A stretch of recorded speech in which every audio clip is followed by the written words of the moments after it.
Have you ever frozen in the key moment of making a critical decision? Whether it's in business or in life, it can cost you everything. Commander's Intent will teach and inspire you how to lead with clarity, courage, and purpose. So here's your host, retired Air Force Colonel, fighter pilot, and your leadership mentor, Derek Oaks. Hello, and welcome to another episode of Commander's Intent. I'm here with my co-host, Rob Powell, and we have as our special guest today, fellow podcaster, retired Navy commander, Theresa Carpenter. And I'm going to have her introduce herself a little bit because I think it'll help us get to where you can understand, why we're talking in the first place. How do we identify a challenging situation? And then how do we lead through? And in spite of that situation, how do we thrive and do well in that kind of situation? So Theresa, I'm going to turn over to you for a quick introduction of you, your show, and the topic in general. Well, thank you, first off, so much for having me on Commander's Intent. I'm honored to be here, and it's a pleasure to talk with the both of you. I really enjoyed our pre-call as well. So my name is Theresa Carpenter. I am a retired Navy commander, former enlisted. I enlisted in the Navy in 1996, originally going air crew, that transitioned to being an aircraft electrician's mate on the S-3B Viking aircraft, where I served for 10 years enlisted and then got my commissioning as a surface warfare officer in 2006. And I spent a year and a half, 2 years as a SWO. I was actually working for the now Admiral Brad Cooper, who is in CENTCOM kicking butt at the moment. And I was on the USS Russell, so DDG lifestyle, which was amazing. And we deployed on a surge deployment, 2006, 2007 timeframe. And then I transitioned that was during my SWO years. I got my SWO pin and then transitioned, lat transfer to public affairs. I always wanted to be some kind of a writer when I was growing up. I was always a storyteller, always enjoyed doing poetry or going to the library and researching things. I still am such a nerd. I just found out that the MWR Professional Library is open to retirees and has like 150,000 books that you can get for free on your Kindle.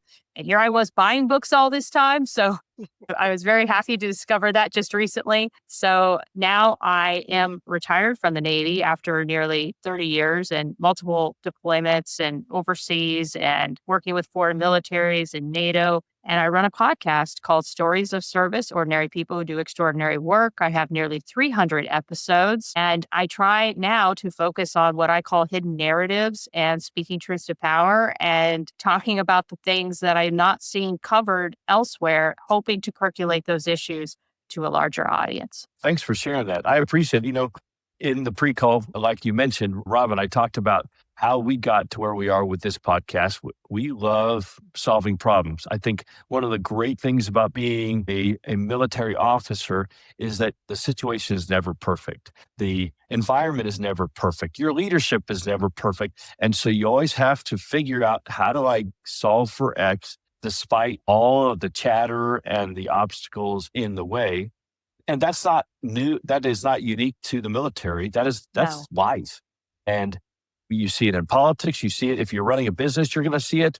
You're going to see it in every single thing you do. So how do you do that? And so what I wanted to talk about today is, how do we lead and how do we thrive in challenging situations? And so I'm going to ask you how, with what you've done as a podcaster, the topics that you've discussed, and also in your history as a surface warfare, public affairs, and then as an aircraft technician in the Navy, what makes you so qualified to talk about leading in challenging situations? Well, I think I started as a maintainer figuring out ways to be useful. I think that a lot of people don't understand that you may not be good at everything that you're doing with your craft, but you need to find something that you do really, really well, and then prove yourself indispensable for that one thing that you do really, really well. And for me, it was never being the one that could read the schematics out and figure out where we were losing power or something along those lines. It wasn't that type of problem solving, but for me, it was getting really good and really quick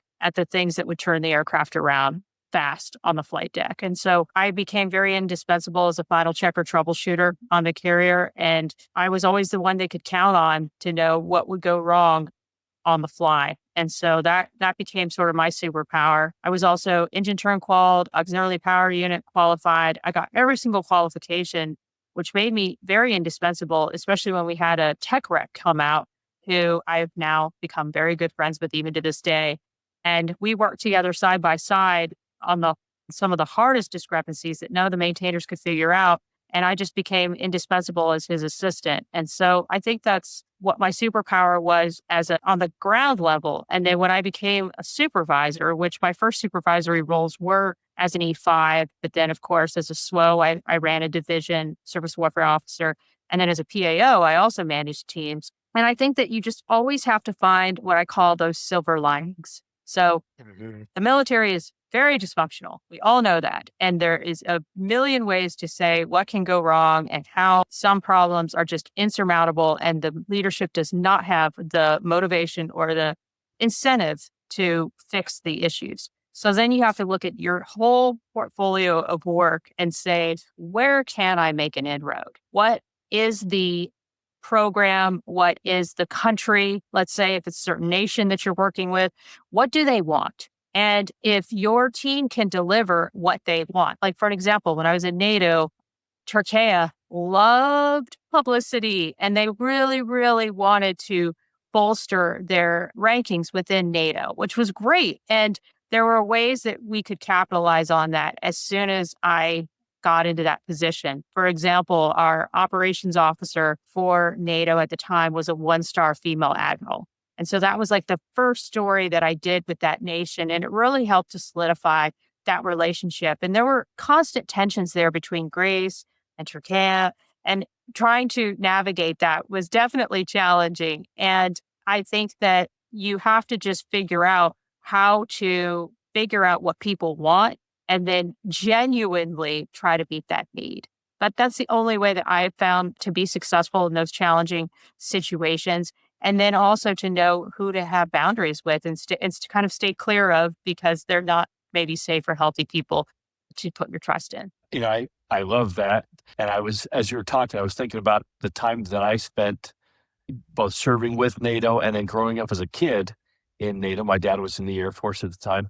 And like the current conflict, or I would say friction that we have with NATO, it often gets painted that NATO is this big, homogenous, we all love each other family, and it is anything but that. It is No. actually miraculous that it's held together as well as it has for so many years. And that's leading in challenging situations, and some will criticize President Trump and his team for how they have spoken to NATO. And I'm not going to justify or disparage what he has done, but in some ways he has said certain painful things out loud. And he has been the one who has addressed problems, and he has addressed the things that have always been there and have always existed. He has just said, we're going to get after it. And I think it will be still to be seen whether or not they get after it in the right way and it ends up working out to the benefit of the United States and to NATO. But that's a very challenging situation to lead. And it has never been easy. I mean, you go back, I was a missionary in Spain. And I remember painted on buildings, it was Bases fuera OTAN no. It's get the bases out and get out of NATO. And that was painted on the side of apartment buildings. And that was a pretty regular feeling. I think that feeling is probably even stronger today.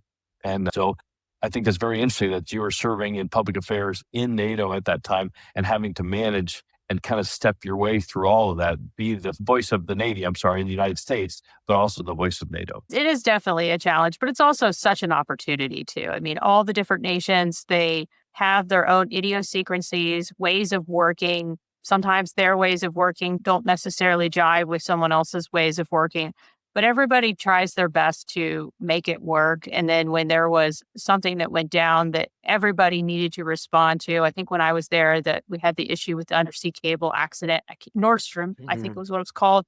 And that happened while I was there. And that was a good example of how the nations sort of just came together to solve and to figure out what could be done. We were also part of the response, I think just more from a communication standpoint for the undersea incident with the commercial submarine that exploded. And a lot of people don't know about this. They don't know there's actually a NATO undersea aspect to what we did in the maritime domain. So there was a lot of things that I learned working there. That was my last operational command before I retired. And I was in charge of an international staff. So there were also challenges between nations and what one nation's policies were versus another nation's policies. I mean, even little things like the French could only stay at certain hotels, but we all had to travel together. So we had to all figure out how we were all going to line up together to coordinate this particular media availability or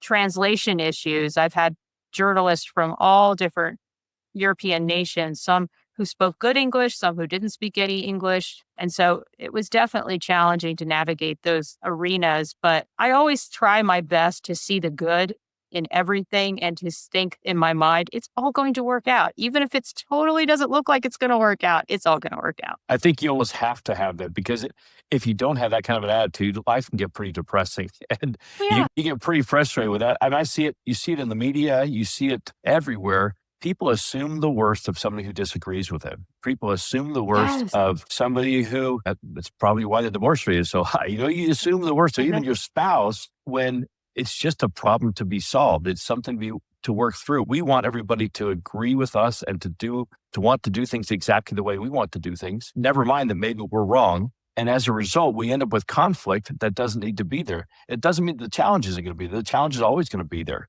It means that we turn it into a conflict when there's not any conflict. And it's an unfortunate thing. Your time is in the military. I have about 10 years working in the commercial world in a number of different capacities. Rob has a little bit less than that. And there's always a challenging situation. But what I found is that in general, the people you're working with, they're selfish narcissists. There are people with borderline personality disorder, and there are people Of course. who are going to do what they can to stab you in the back. But that's not the majority of people. No. And so if you assume, and I'm not saying you set yourself up for failure, you set yourself up to get stabbed in the back, but if you assume that people generally want what's best for themselves and for those around them, it gives you a different perspective as you step into any work environment, any challenging environment. So Yeah, and I think it's human nature to focus on the worst, and then you have to fight that human nature to focus on those bad apples or those people that are, like you said, that are not out for the right reasons. All you need to do is where they are in your organization, and you figure out ways to politely maneuver around them. I mean, that's all you can really do because unless you own your own business and you can fire them, which most people can't. So then you have to figure out, okay, how do I hold the line with this person? How do I establish a boundary? And that took me a lot of years to work through, but I'm pretty good at it these days. And I just try to stay above the fray and stay away. And then I have to choose when to respond and when not to, because sometimes those people aren't worth it. But Theresa, I will say, I think something that you said in your little intro was really telling. I think it's the secret to most of this. You said you basically have to treat or act with people in a sincere and honest way, that you're sincerely looking for a solution. And I think that you find in your dealings with people, you're going to find the people that are sincere and honest, even if they disagree with you, those are the ones you can work with and have disagreements. There are others that I've worked with, and we all have, that are not so sincere and honest. And like you said, you kind of set the boundaries up and figure out how to work your way around them. But I think that's really the key. That the folks that I really enjoyed, I went to a couple schools in the Air Force. They brought a lot of us together and gave us some really challenging topics and things to discuss. And we didn't agree. There were 42 people in our class. We had 42 different opinions, but we all walked away as friends because we recognized that we were there to try to make ourselves and our organizations better. And I really think that's the secret sauce, if you will, to getting cohesive, coherent organizations is you don't all have to think the same way, but you kind of have to have the same commitment to authenticity and sincerity and genuinely being trying to find the right answers. And admit when you go, I was looking at that wrong. Sure.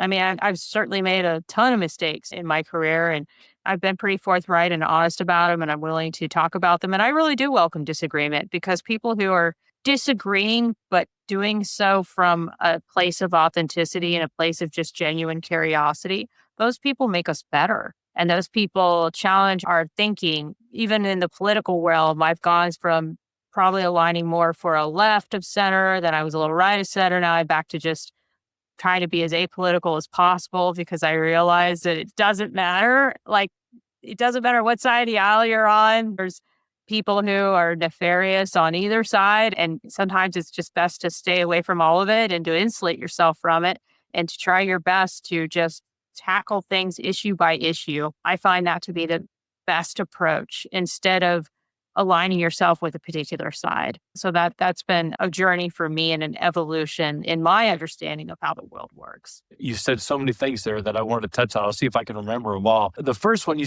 talked about not everybody owns a small business and can fire the people they worked for. I've owned some small businesses. I've worked in small businesses. And what I've found is that firing is not always the answer. In fact, firing is seldom the answer, because the chances are you're going to hire somebody else that has the same but different problems, the same but different challenges. And you're stuck. So you're still stuck with that problem. And that leads me to a question. My dad once said to me, your first reaction should never be to fire somebody, because you haven't solved the problem. Then you're focusing on the person, not the problem, not the vision, the desired end state. And so how do I meet the vision? How do I get to that commander's intent and desire, despite the challenges that are all around any of us, regardless of your situation? How does if you had a simple statement to make, how do I get to my vision, regardless of my challenges, that applies across the board? What would that be? You remove their barriers to implementation. So a lot of times when people are trying to achieve a objective, a commander's intent, they don't understand that throughout their organization, their people are being pulled in all kinds of other extraneous directions that have absolutely nothing to do with commander's intent.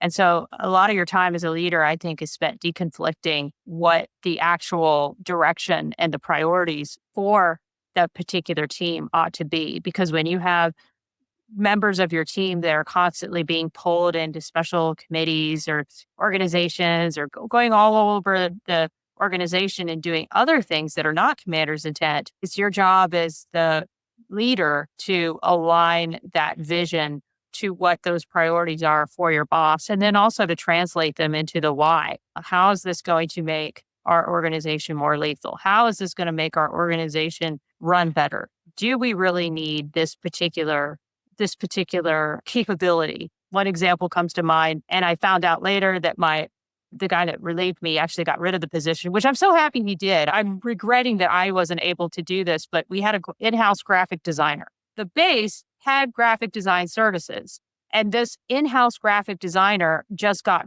bogged down with make me a retirement brochure, make me a program for this particular conference. And we had to really spell out for the organization what our capabilities were and then what could be outsourced to the base. And I later found out, we were in the process of hiring another graphic designer. I later found out the guy who relieved me just got rid of the position altogether. And I was like, good, because this was something that was just tying up all of our time. Graphic design and video, to give you a little bit of PR behind the scenes, they're the two hardest things to do because everybody and their brother has an opinion about it. I mean, a story, you can go back and forth with a few edits here and there.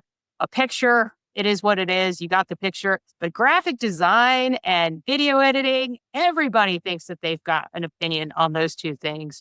And so you have to decide as a leader, what are those time sumps that are not going to pay off? And how do you streamline those efficiencies to deliver the best bang for your buck? And where are you really going to leverage the most reach or exposure for a particular issue? So I know I'm speaking in public relations terms, but that's just what I found to be successful. I really love that. And I think I agree with you 100%. I tell a story a lot of times as a pilot. I'm not that smart of a person. And sometimes the A-10, we had 3 radios. And sometimes all 3 radios are squawking at me. And the only thing I could do to be successful was turn off 1 or 2 of those radios. And those people were still talking to me. They didn't know I was completely not listening because I needed to clear my mind and I needed to focus on what's most important. So I'd ask myself, who do I really need to talk to right now? And everybody else, you can get in line and I'm not going to listen to you right now. I would focus on it and sometimes people get mad. And I do that in my life sometimes. And my wife will tell you sometimes I do it at the wrong time. But I just say, I'm not that smart. I have to ask myself, what am I really trying to do here? And that's what I have to focus on. Everything else gets set aside. And you said it as a leader, removing barriers for your team, for the people that are working for you is so critical so they don't get bogged down and they're not chasing squirrels that you've given them or that you have allowed to enter into their realm. And that's so important, whether it's filtering emails or just being very clear on This is what I want you to focus on and not let them do it. I saw that in the Pentagon. The number of committees as a young major, the number of committees and teams that I sat on for these really important things that all they did was really suck me away from my job was astronomical. And I was a nobody major. And I know that a lot of other people in my office had the exact same thing where they were pulled away to do things that really did not help them meet their particular mission as it needed to. And some of them were important and some of them were just necessary distraction or necessary tasks, but they weren't our primary mission. And you just had to ask yourself, do I really need to do this? And so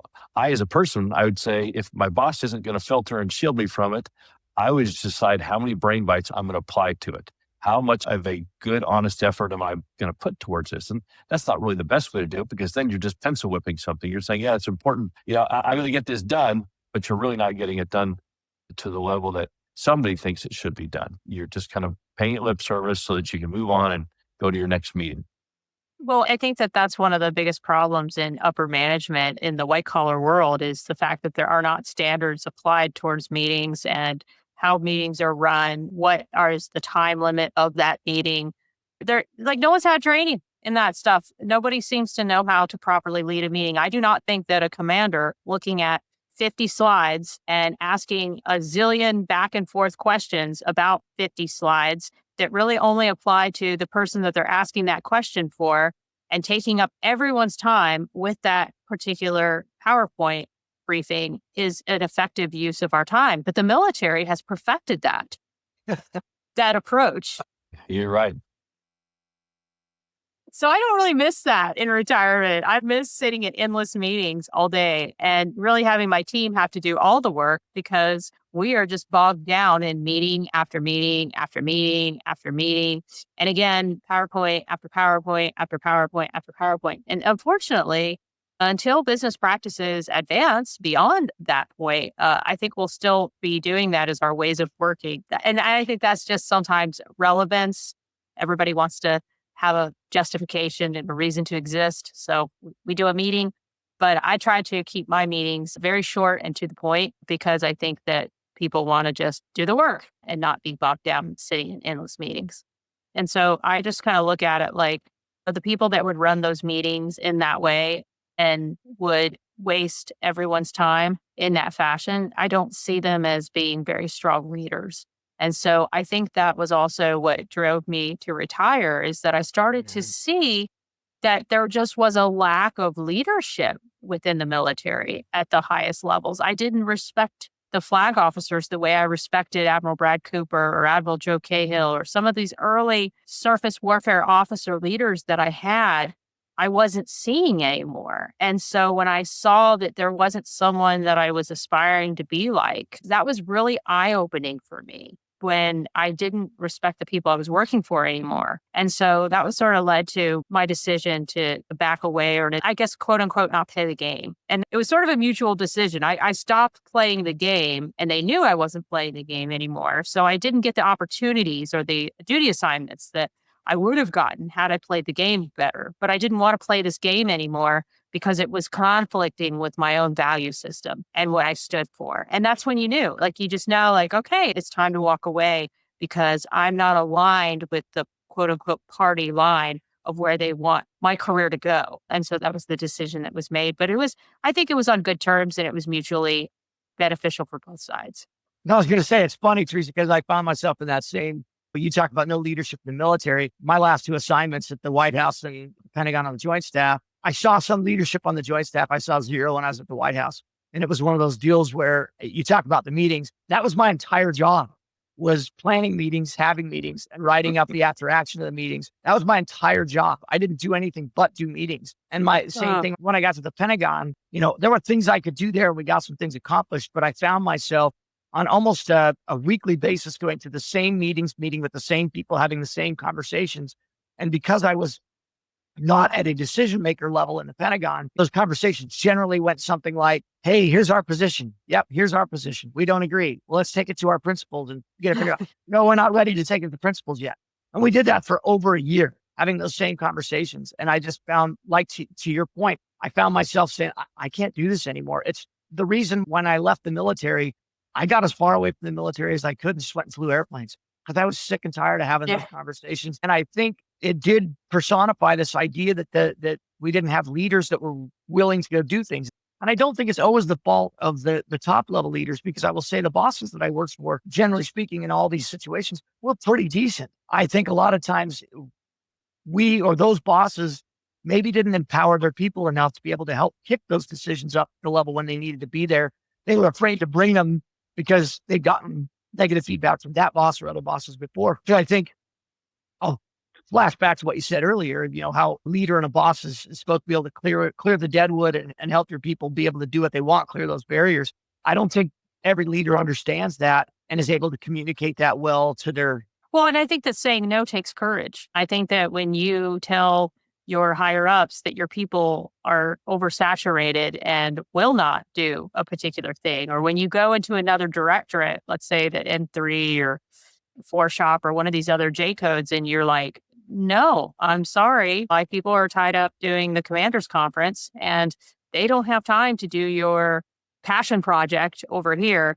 Of course, you have to say it in a nice way, and you have to come up with self-help options and other ways of being diplomatic about it. But I think that it's saying no doesn't make you very popular. And so some people don't want to say no to things. And so I think that also is tough. But I've always been kind of scrappy, and I've always kind of liked conflict to a certain extent. I find it exciting to try to challenge I don't know. I find it kind of entertaining. I know it's bad, but I think it's part of what makes life sort of spicy, and I don't mind it to a certain degree. Some people take it personally, and I never did. And so that's the hard part about it, is that I even have today on my LinkedIn, I had a past podcast guest question organ donation. Turns out his daughter is a recipient of an organ donation. And so it's a really sensitive issue for him. Obviously, he's very passionate about people being able to donate their organs. And so it's like, how do I explain that in a way that doesn't offend him or his choice? But how do I do that in a way that doesn't discredit what he is feeling? And I think that's also an art to it. And I appreciate the challenge of being able to do that. I actually really love that line of thinking. Mm-hmm. Rob and I have talked about this a lot. We both went to the Air Force Academy. I loved my breakfast conversations. We called ourselves the Breakfast Club, and we were a group of cadets that all disagreed with each other on most everything. And I loved our discussions and that healthy combat of ideas. But when you're in a leadership role, that healthy discussion and healthy disagreement is really important. In the fighter pilot world, we talk about winning the debrief. You finish your flight and you want to win the debrief, whatever that looks like. And that means that, number one, you're going to fly better than them and you're going to execute better than them, but also you're going to explain it in such a way that everybody knows that you flew better than them and executed better than them. And it's kind of tongue in cheek, but there's some value to it. As a leader, there's nothing better. My dad was a general officer, and he used to say, I thirsted for the truth. I loved it when people told me that I was wrong, or when people gave me feedback, because sometimes I wasn't sure what the right answer was and I needed to know. And sometimes I made the wrong decision. So I needed that kind of feedback. Instead of everybody saying yes sir, 3 bags full, I needed them to give me some input. There's a lot of health in that level of friction, but you have to do it with an eye towards accomplishing what it is that you want to accomplish. Absolutely. Absolutely. I completely agree with you. I think that if we don't try to find people who disagree with us and we don't find people who give us that alternative point of view, we don't get better. We don't improve on the processes that we have in an organization, and we don't really understand what all the challenges are that we're going to be facing in a particular situation. And so I think that that's been something that has certainly helped me as I've navigated certain challenges, because I think that you're just, like you said, in your family life, any kind of situation, you're going to have challenges. It's certainly not going to just be limited to a working situation. You're going to have these challenges in your family life. You're going to have them everywhere you go, every kind of situations. That's right. No, but go ahead. I was going to say, Theresa, just as a comment, I laughed when you said that you enjoy conflict. I laugh because my wife accuses me of enjoying conflict and quite a bit. And this is the thought that came to my mind. I grew up as a wrestler. My dad was a high school wrestling coach, and I grew up wrestling, and I love wrestling and MMA and that kind of stuff. And I'll never forget my son when he was small. We were watching some MMA and the guys were punching each other. And, one guy starts bleeding. My son, he's probably 4 or 5. And he's like, Dad, that guy's bleeding. I'm like, it's okay. And he's like, well, but the other guy hit him. I said, it's okay. They agreed to it. It's all right. I mean, because we tell our kids all the time, don't fight, don't fight, don't fight. And yet here I am watching this MMA. And what I realized the difference is they agreed to it. And so I think to have these healthy conversations, you have to have that culture and you have to have the agreement amongst all parties that we're going to have these differences of opinion, these conversations. And I think that's kind of where like your podcast sits in that ecosystem. Is I want to provide a little bit of that. I'm going to give you something that you didn't know, or I'm going to give you a story that's I find interesting, and it starts that conversation. It's a little bit of that, like that irritant, but I look at it like the irritant of sand in the clam or the oyster that's going to make the pearl, right? It's how do I take that and mold that and put that into that environment to allow it to become the pearl rather than just being an irritant to everybody. Or again, back to my old analogy, I realized my wife doesn't like MMA, so I'm not going to try and do MMA. Like that's just not the way to solve conflict with my wife, is to battle it out. Yeah, I agree. And I think that it isn't a healthy relationship unless there is some conflict, I guess is what my ultimate summation is. I don't want to have a friend or a partner or anyone who doesn't challenge my way of thinking. I don't want it to be this adversarial relationship where we're constantly duking it out, but I want that healthy tension there to be challenged on my ideas. I could have easily married probably somebody who would agree with everything I say, and that would have been no fun. And I would have not been as happy as I am today. So I think that's the best way to get by in life, is to find people around you who challenge your ways of thinking. And you have your friends for everything. You have your friends that you laugh with. You have your friends that challenge you. You have your business people who support you, who you mentor you, or who you mentor. And I think it's important to have all those kinds of people in your life because they make you the most well-rounded type of person. Yeah. And there's a real art to disagreement. And we're kind of on a tangent, but we're really not. There's a real art to this. I tell a story about this son lieutenant, and so there's a mini generation above him in terms of supervision.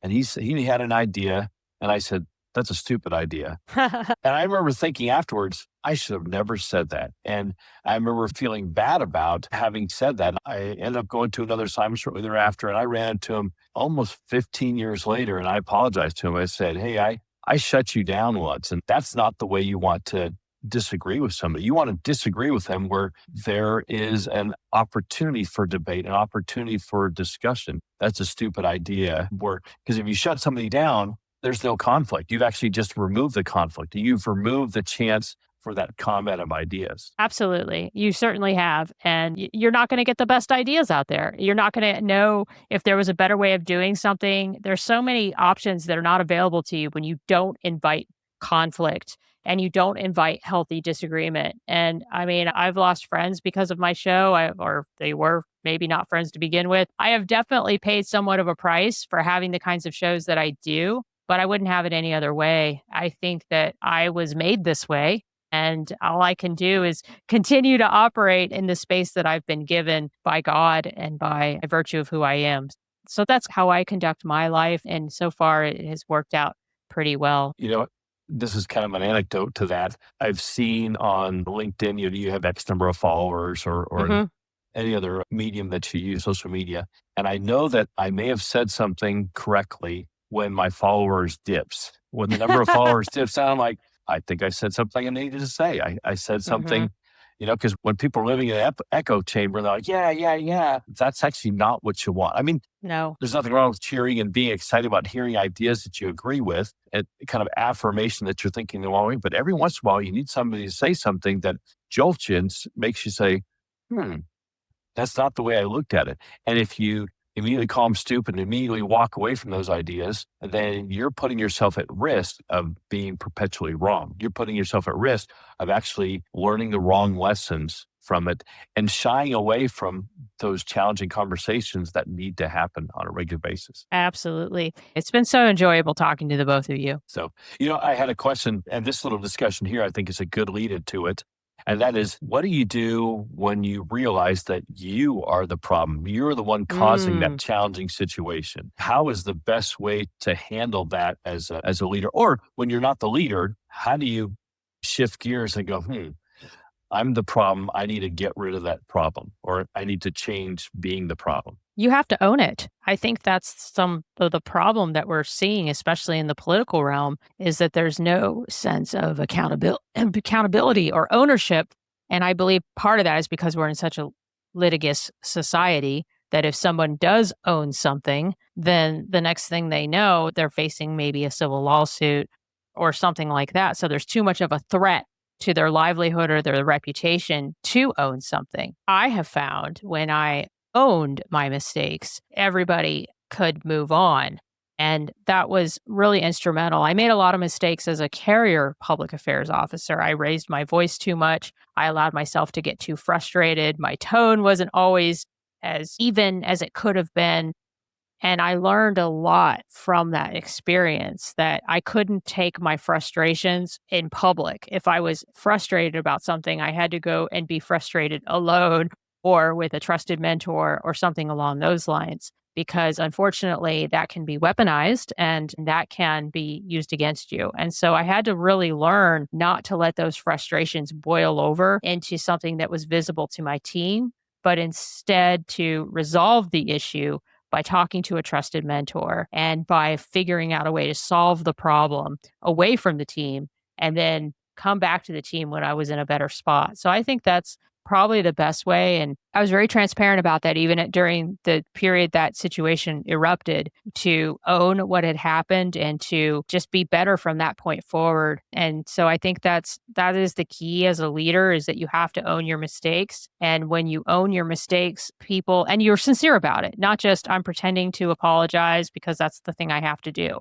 People can tell when the apology is not sincere and they can tell when you're faking it. And so I have found when I owned my mistakes, even as I was leaving the Navy, I owned my mistakes. I forgot a disclaimer at this confirmation press conference for Pete Hegseth, and I owned that I forgot that disclaimer and got written up for it. But that write up was really instrumental for me deciding to retire from the Navy as soon as I did because I realized that this was getting so political to the point where I knew that my personal beliefs were going to conflict with a particular administration, whether it be the Democrats or the Republicans. And so at that point, I knew it was time to move on. But I also acknowledged the fact that I made a mistake. I was a public affairs officer. I should have known better not to not use a disclaimer. Of course, I'm going to use a disclaimer. I disclaimered all throughout the season leading up to the confirmation. And then I just got nervous at the press conference and forgot. But I owned that. And so I think that's the thing is that you just have to own your mistakes. You know, that's a special skill to be able to do that because it's not about allowing your enemies to see blood in the water. It's about showing true leadership. I look at raising my kids, and we didn't talk about whether or not you have kids. Rob and I both have kids, and the number of mistakes I made and continue to make as a parent. I mean, I could fill journals with the mistakes that I've made. My kids need to know that I'm fallible, but they still need to know that I'm their dad. And they still need to know that, in certain situations that I hold a particular role for them. They become more and more my peers as now they're all adults, but I'm still their dad and I'm still their father. And there needs to be a level of respect to really have the relationship proper. And how do you manage that? How do you take ownership of it? I think is a key skill. How do I take ownership of it without groveling? And how do I take ownership? But that's such a balance. Yeah. How do I take ownership without being unable to lead going forward? I made these mistakes, so I can't be your father anymore. I made these mistakes as a commander, as a public affairs officer, so clearly I am not fit to lead. And that's not the case at all. It's actually by taking ownership, you're showing a greater propensity, a greater ability to lead, but doing it in the right way is a key skill. Derek, you're really touching on something there because every time you own something or you apologize, there's that level of vulnerability and exposure that you feel. And then it causes you to question yourself. And I've had that happen over and over and over again when I've admitted mistakes, where you just go through this period of mourning and introspection where you're like, gosh, am I even qualified to be in this position? Can I even still continue to lead? And it's just where you have to dust yourself off and say, what I just did is I modeled for my people the same behavior that I want to see from them. And that's the way I've always tried my best to explain when I get something wrong, and I don't stop getting challenged. I definitely think that as a retiree and having more control of my time and having the lifestyle that I'm so privileged and blessed to have now has changed things, but I still continue to make mistakes and try to figure out what's the best way to approach a particular issue. And I think that there's just a balance there between admitting where you went wrong, but then don't beat yourself up over it. And I still to this day sometimes struggle with that because I grew up in a very dysfunctional family where my brother blamed everybody for everything, and then I turned everything inward. And so I have to be very careful when I'm in that place of admitting the mistake that I don't just beat myself up over the mistake and I just continue to move on and do better. Yeah, it doesn't always work, but internally, what I say is, I made a mistake. So what's your point? And really, when somebody tries to browbeat you and tries to tear you down and tries to make you feel like you shouldn't be sitting in the seat that you're sitting in, I think I made a mistake. I'm ready to move on. Are you a big enough person to then allow us all to move on? And I think you have to be able to do that and you have to train your team to be willing to move on from people's mistakes. I've seen it over and over. Leaders, somebody will make a mistake as lieutenant, and that mistake follows them for the next 15 years. I'm like, Totally. give it a rest. Give it a Yeah. rest. He made a mistake when he was young, or she made a mistake when they were young and stupid Mm-hmm. and not seasoned. It's not them anymore. You had Right. the desire, but not the capability. Now they have more capability. And so, you going to say something, Rob? Yeah, I got two things real quick. First is, I watched this in aviation, actually in civilian aviation. I had a guy almost kill me on takeoff because he was still worried about a mistake he made in the chocks. And it was a small mistake. It was something really minor, but it was eating him alive. And when we got takeoff clearance, we go to take off. And as we rotate, things are not looking right. And we're kind of going the wrong direction. I ended up taking the airplane and getting us climbing out. We were all good. And then afterwards, I kind of stopped, got the autopilot on and said, "Hey, dude, get your head back in the game. That mistake was not a big deal, but you're making it a big deal because you're allowing it to continue to hurt your performance." So that's the kind of thing. Okay, so who's the chief of staff of the Air Force? And I don't know right now. I don't really track that too much, but I can tell you one thing, that the chief of staff of the Air Force is a fighter pilot or a bomber pilot because they have been forever and ever.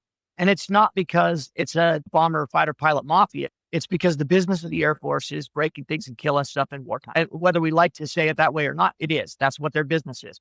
And the Air Force is successful, I think, because their CEO, their chief of staff, knows their business at a visceral level, has done it from the time they were a young officer all the way up. And so Derek and I invest money. I've done it. I was an economics major in college.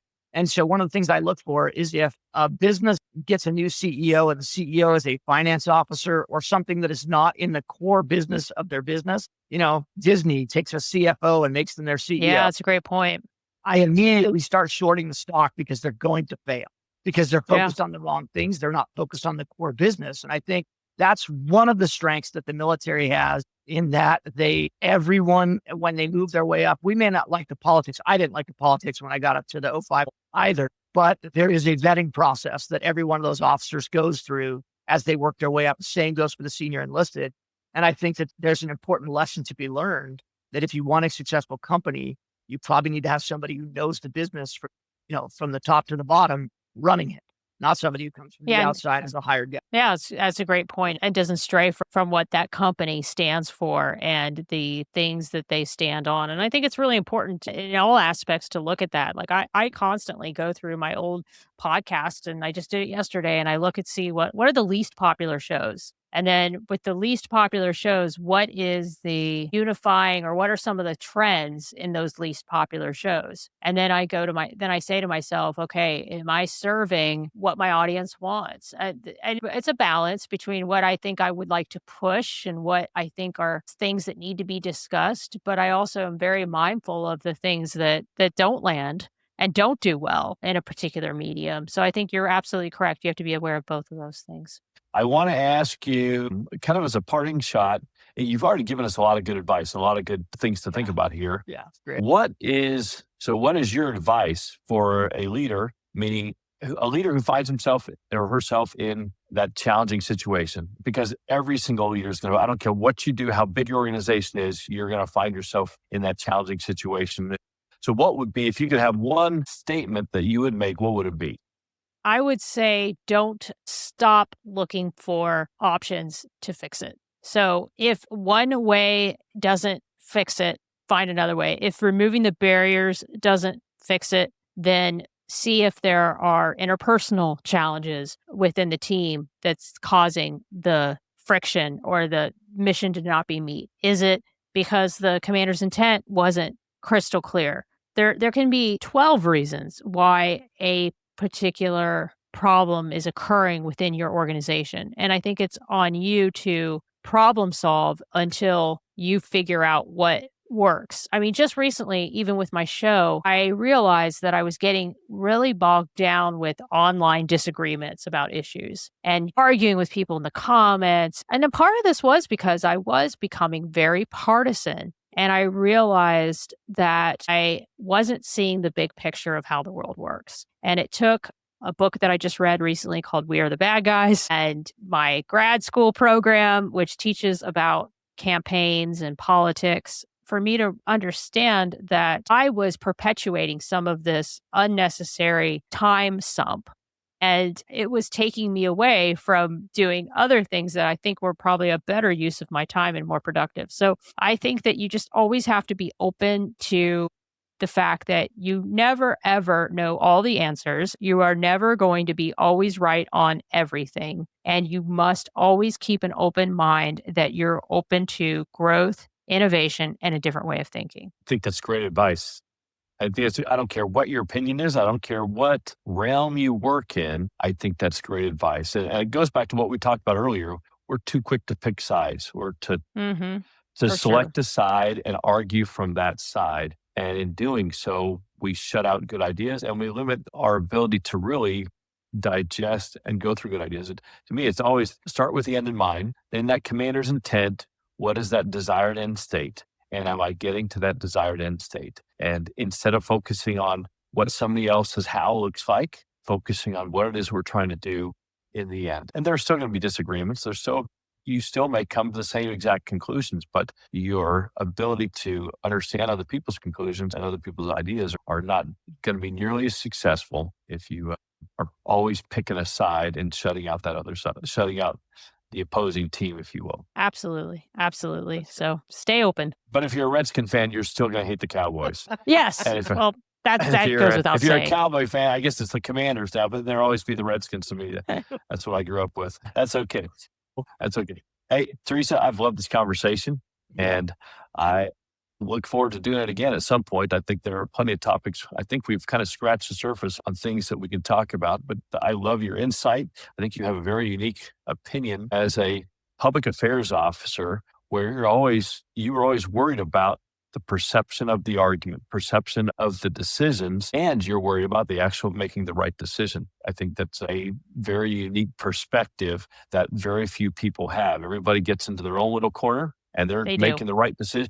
They're making the right decision and screw everybody else and what they think of it. And sometimes you have to take a step back and say, am I really actually furthering my cause by being so dogmatic about my ideas and my how? Yeah, So absolutely. Well, thank you, Derek and Rob. I've loved the conversation as well. All right. If any of you have questions about Theresa and her show, you can reach out to me at askdereknow.com or go ahead and give a plug for your show again for the name for anyone who missed it at the beginning, Theresa. Sure. It's called Stories of Service, or SOS for short. And you can find me wherever you listen to podcasts and on my YouTube channel under the live tab. My shows are always recorded live. I don't do any edits. Nothing. I want people to see the full version. I don't like cuts myself when I watch an interview, even if I know they've probably cut out some stuff I don't need to hear. It's just a preference of my own. So that is how I do the show. And I've done almost 300 episodes and very proud of what has been built over the years. I started it in 2021, so it'll be 5 years this next month. And that's awesome. Got to keep doing it.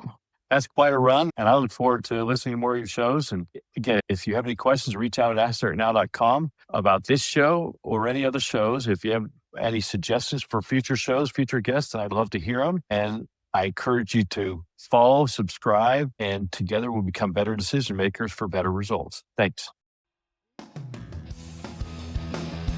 So that's it for today's episode of Commander's Intent Podcast. Head on over to Apple Podcasts, iTunes, or wherever you listen and subscribe to the show.